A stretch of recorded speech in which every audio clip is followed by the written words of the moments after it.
So I have Sheila Frick here coming on today to chat to us about self-regulation from a body-based relational developmental perspective. So welcome, Sheila. Hope you're doing well. How are you? Thank you. I'm very well. Thank you very much. Yeah, thanks for coming on and sharing, because it's actually your Saturday afternoon, so I'm very grateful for that. all good, all good. I'm actually have been sort of steeped in self-regulation because I'm doing several different formats of lecturing about it in the coming future. So I'm ready to go with any of your questions.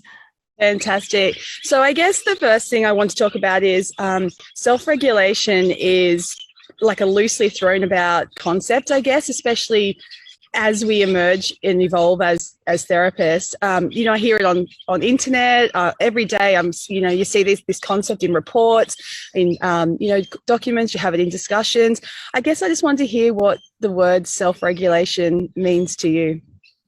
Well, I think that's an interesting comment, because I sort of, when I dove into it and really starting to broaden my perspective and what it meant to me, that actually just took me back to the heart of where I really started with self-regulation. So to me, my initial foray into self-regulation came from the work I was doing in sensory integration, and that we were always looking at, as we were evaluating children and working with them, we were always tracking their arousal states, their ability to, for their energy to be up, and could they match their energy to what was going on in the room? Did their energy get too high? Did they go into a place where they got so high that they get disorganized, or go, as people say, into fight, flight, or freeze, or disorganized behavior? Or were they so low that you couldn't bring them up to a place to be able to interact? And so self to that is, then you can, one, have some level of control over your arousal states. I mean, that's basically was where I started with self-regulation from an OT sensory processing kind of perspective. However, in the last 20 years, there's really been a huge amount of development in affective and relational work. And it turns out that really, in truth, our sensory processing develops with experience, but those experiences, particularly where self-regulation begins its sort of journey, is birth. And it really kind of gets, at least the wiring for it, more solidified in that first 3 years of life, but that how you're cared for and how you're related to also has a huge impact on how that wiring is laid down. And it turns out they're not two separate things. You're not cared for without being touched and held and rocked and soothed. And how are you touched, and how are you held, and how are you moved, and what does your parents' voice sound like, and what do the voices around you sound like, and what is the facial expression and the body tension patterns of your caregiver? That also feeds into it in a sort of felt sense kind of way.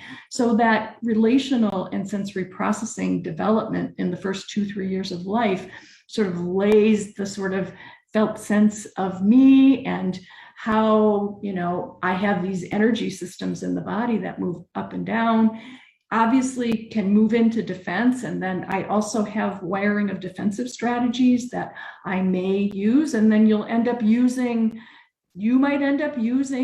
fight more, and I might end up using flight more, or hide. I mean, we get into patterns of behavior. And so for me, what's really interesting is looking at, one, sensory processing, but from an integrative standpoint.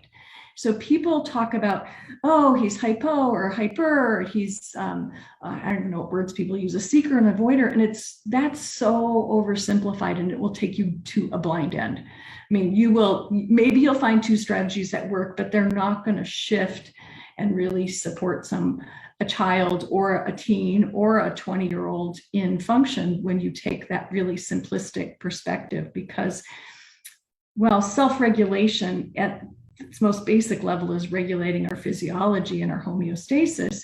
So that in some ways is simple. It's quite complex because it interacts with several other brain circuits along the path. So it's part of what I really want to break down for people and give them the big picture, but then come back at it from an OT sensory integrative approach in terms of really diving into the sensory processing. But we don't process sensation like a sponge. Every time sensation happens, we have a corresponding movement. And the movement that I want to talk about at the OT brunch is more affective, more emotional motor systems, and how they play into it. So looking beyond just sensory histories or sensory interviews and really looking at a child as they're playing and taking into account sort of that sensory history or information that you gathered, but also watch how it impacts their movement. And people often think of movement in terms of motor, but I like to think of it in terms of tension patterns, because that's where we really see, if you can watch tension patterns in breath and face, you really get a pretty direct window into arousal state and physiology.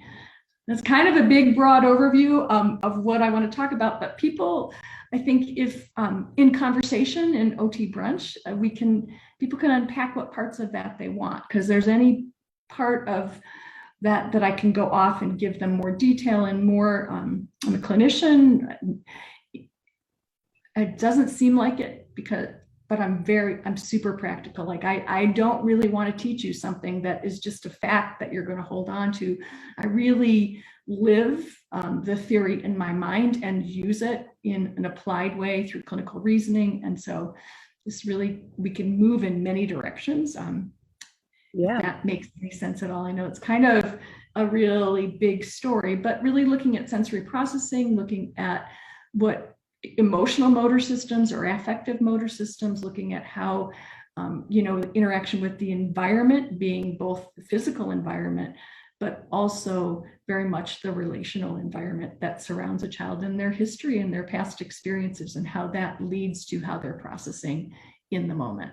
Yeah, fantastic. And it's interesting. I was reflecting just this week on what I've learned from the brunches and some other PD this year. Like, what have I kind of been doing? And one of the things that has been really new for me has been a little bit along the clinical reasoning side, but also this concept of, and it's almost why the brunch was born, but the idea of embodying what we're actually learning. So when you talk about teaching information just to have the information in your mind, as opposed to embodying it and being able to practically apply that knowledge. So I've been really reflecting on that. And the other thing, when you talked about the movement as expression of emotion, I think that wasn't your words, but that's what came to mind, was many said that every movement is an expression of emotion, and it's really stuck with me. So when you talked along that lines, I was just feeling so excited for what we're going to share. So that's awesome. And I guess you probably covered it, but my next question was really about, there's so many strategies and programs available, targeted and marketed at the concept of self-regulation. And you probably have covered it, but my question was, why do you feel it's so powerful to view and look at self-regulation from this developmental, body-based relational perspective, as opposed to... Yeah, I think I learned from experience, because I often would sit and have exposure to those programs, and I think they're great ideas. It's about all of the things that I've been exposed to, like how does your engine run and zones of regulation, are brilliant ways of packing things up in a structure to help people get a handle on it, and to bring awareness, and that really is ultimately self-regulation, is that you need to have awareness of what's going on for you and what you're feeling in the moment and what the state of your body is. And is it a match or not a match for what you're doing? And if it's not a match, what are you going to do about it?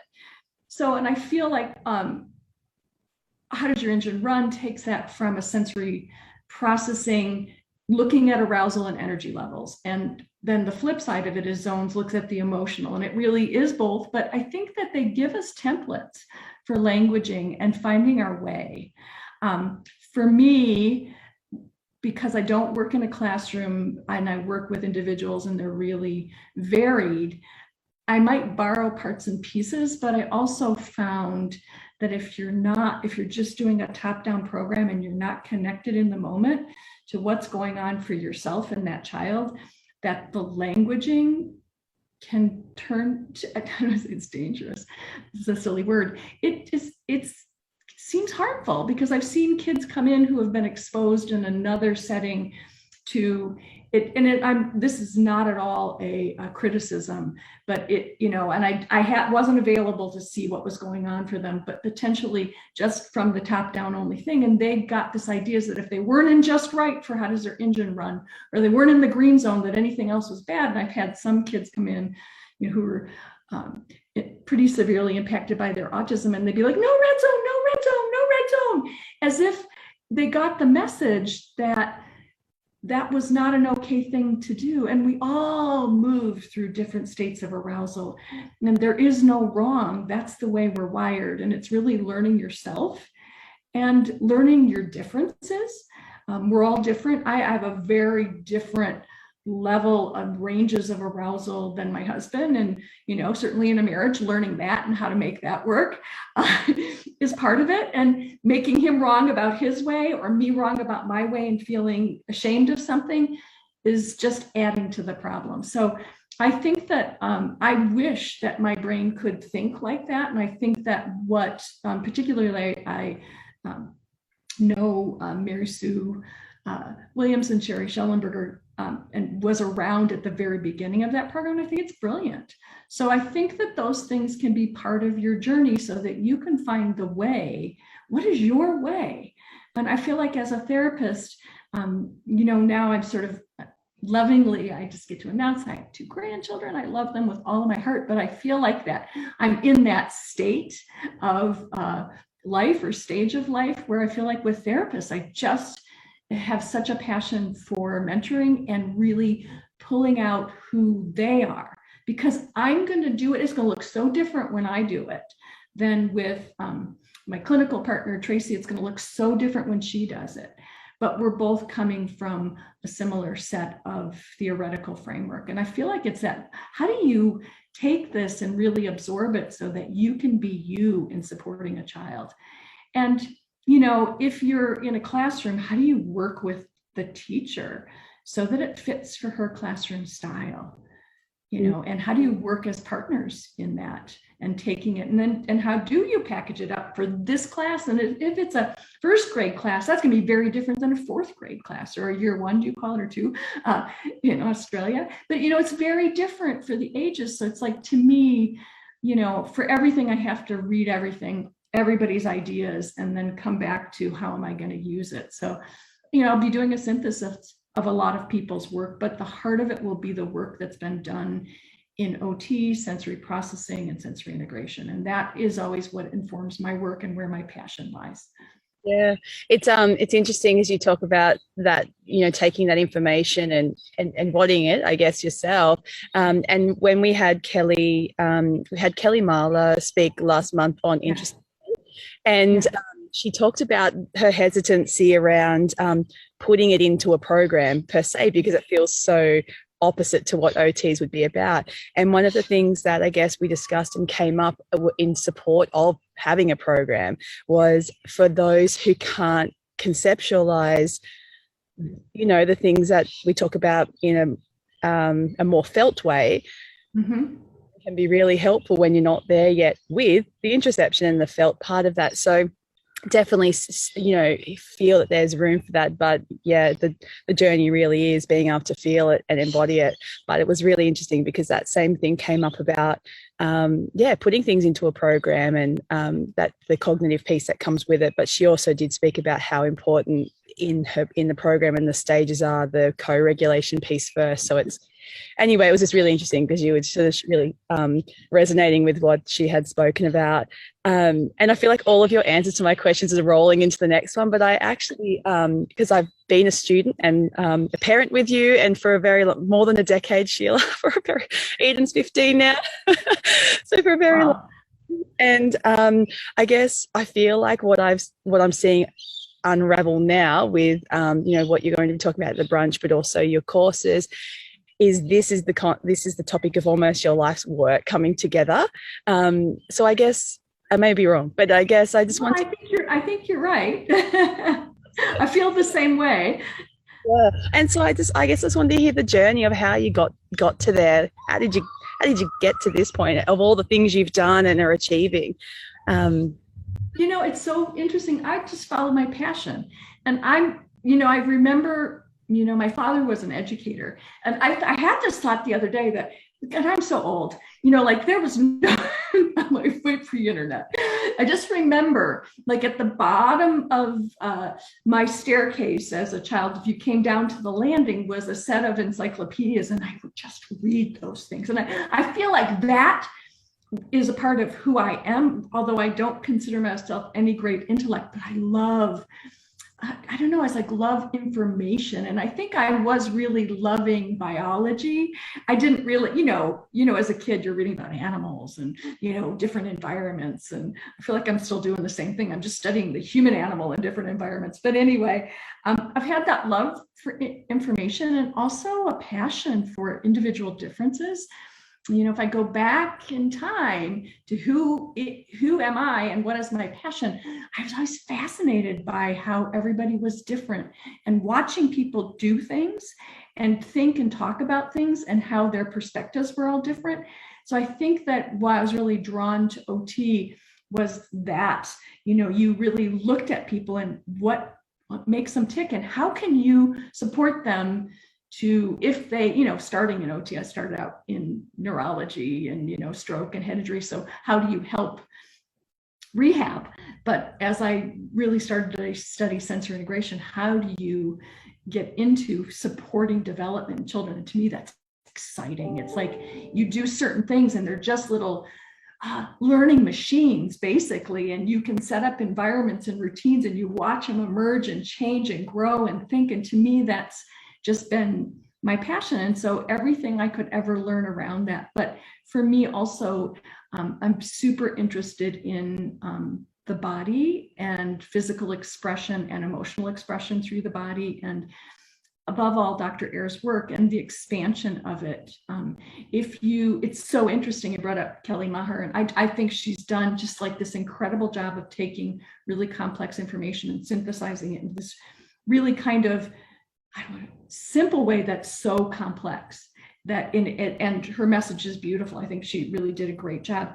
And she of course references Bud Craig, who really did the tracing and the tracking for the interoceptive pathways in the body and all of that. But I remember listening to a lecture from Dr. Ayers where she said, interoception, it's a sense, and someday some scientist is going to really study this and, walks in, really Bud Craig, but also Porges's work. And so to me, everything I read is just an expansion of one of maybe a phrase that Dr. Ayers said now in 2021 is volumes and books and scientific study. So I don't know. That's my passion. I don't even know if I answered your question.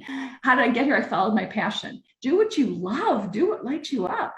And, stay who you are in the process. Like,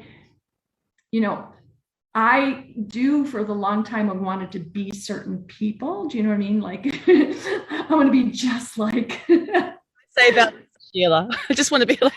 I want to be just like this person, and I want to be just like that person. Well, then, it's like, well, you have Patty Otter. Like, I want to be just like Patty Otter. I want to be just like Pat Wilbarger. I want to have Julia Wilbarger's brain. I want to have, I've had other great friends of mine on the NDT folks. Oh my gosh. I want to have her hands. You know what I mean?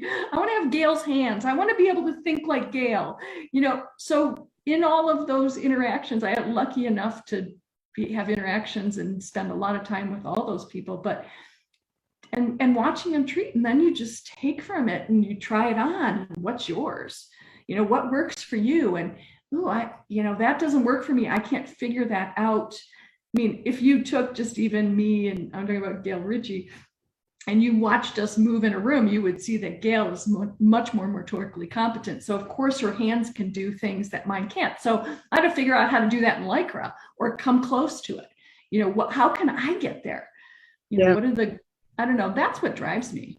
And I'm still lit up by change. And I think as a I don't know. And what did I hear? I think it was, I just heard Kim Barthel saying something about now I'm becoming an elder. I feel like the same thing, but now that I'm in that tribe of, people past I'm still lit up by seeing people change. And I think for me, just in this past year with COVID, I've done a lot more mentoring with therapists. And when I can help a therapist be more of who she is, and then she has a breakthrough with a child, that feels like the grandmother role. Do you know what I mean? Like, it's so exciting to me. I don't know. That's what lights me up. Yeah, it's funny when you talked about that following your passion, and that's how you kind of got there. Kelly had said the same thing, speaking of that, she said she kind of came across that work and was almost like, how do you unread this? How do you unknow this now? And kind of took her off on that journey. So really similar to what you were saying about embodying the work of others and then making it your own. So exciting. And I think you've answered my last question. It was just to ask you, what would you tell new graduate Sheila now? That's a great question. Good job. Keep going. I mean, new graduate Sheila, before she graduated, actually was attending other seminars and lectures, and just always a therapist who had investigated science, but were also still treating. And that has been my passion from, probably that encyclopedia at the end of the staircase and playing with the kids in the neighborhood that had special needs. That's kind of where I started. And I don't think I thought any of that was anything other than, going out to connect with people and, support friends, so same kind of thing. And then I was just really lit up by people who read science, delivered that, and then brought it into practice. And I'll continue. I would just say keep going, because I started doing that before I graduated, because I got so interested in sensory integration when it was a topic at school. And there happened to be Lorna Jean King, who was actually one of the forerunners in working with sensory integration and autism, was lecturing in the town over from where I went to school. So I went to see her, and that was like, that's what I want to be when I grow up. Yeah. So watch what you ask for. You don't think it's possible, and it is. Just keep dreaming, wishing, following your passion, reading, absorbing information from as many different people as possible. And when somebody speaks to you, in terms of light you up, then spend time with them. Yeah. If at all possible. And I think that's what I feel like I've done with yourself and just a few others who I've come across, and that's how they ended up on the brunch as well. But they're people who I've been lit up by what they've shared, and then gone, I'm just going to reach out because I want to know more. Gail was one of those. You hosted Gail through Vital Links a couple of years ago, or maybe it might have only been 12 months ago. And then I reached out to her because it was really new work for me to hear about. And then she got me onto Leslie, her niece, who was in Sydney at the time. Then Leslie came up to my clinic in little old Yamba and did an intensive and some work there. And it was just, it's exactly how that evolves, is that when you feel that you resonate or you're lit up by somebody's sharing and words. And same with yourself, and you say that's who you want to be like when you grow up. I say that about you all the time. When I grow up, I'm going to be like Sheila Frick. so yeah, it's amazing. Like Lee, which is way better, or way better for you. I don't know. Yeah, it's great. In terms of supporting people, we need everybody to be the most of what they can be, and so following your passion and going where your heart leads you, and your mind. You can't just all be artists. You got to think. And I think that's been the journey this year, is realizing that, it's more being me, but embodying these things that really resonate and matter to me. And that's been a big shift with, because I've had so many of these beautiful conversations with people like yourself and Kim and Teresa and Patty and Aileen. So many people. And I think that the journey is that you feel influenced and inspired, but it's almost to be yourself, but taking on this and making it your own. So grateful for all the work that you are doing, and also just coming on and sharing and being a part of the brunch, Sheila. I'm so excited about Thursday or Wednesday. But thank you. And thank you for giving up your time on a Saturday. And I'm up out of bed early for a Sunday. And I don't know if you noticed, but the sun's slowly going across my face as we've spoken. So very grateful. And that's why I'm outside, because everyone else was asleep. And then I don't know if you noticed, but the dog just got out of his thing. So he's free ranging. So anyway, it'll be fine. Chickens are laying in the background. What more could you want, Sheila? It sounds perfect. Sounds beautiful. All right. Well, I will let you get back to your Saturday afternoon, and I'm looking forward to seeing you on Thursday for our brunch. Yes. Exciting. Sounds great. Sounds great. I'm looking forward to it as well. I think it's going to be fun, really fun. So thank you. Yeah, no problems. Thank you again for coming on. Bye-bye.